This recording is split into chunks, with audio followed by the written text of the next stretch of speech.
Katoppa, onko toi kaveri, joka kävelee. Eikö sillä ole vähän samanlainen kävelytyyli kuin Koljosella, hä? On sillä kyllä kieltämättä vähän sama tyyli. Mutta eihän se voi Koljonen olla. Koljonenhan on tuolla kaapissa. Niin. Miten se tuolla painaa nyt ihan täysin locationina? On se ihme näätä, saatana. On se näätä. Mitä sä teet?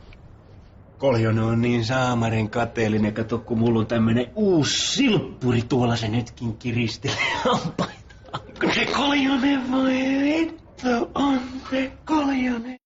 Mut Koljosta ei tässä vaiheessa kannata miettiä ollenkaan. Silloin voi heittää kaiken toivon, on se niin ihmeellinen varaani. Annas tosta play. Ei, tämähän on joku Koljosen kasetti. On se ihme tursas. Koljosen ovet on käynyt koko ajan siellä. Mä en ihmettele, miten se jaksaa. Mut se mies ui näissä vesissä kuin vanha kuha. On se ihme delfiini, Kuulitsä Koljonen? Koljonen hei, täällä viedään sua kuin pässiä narusta taas. Nyt tästä ei puutu mitään muuta kuin Koljosen allekki.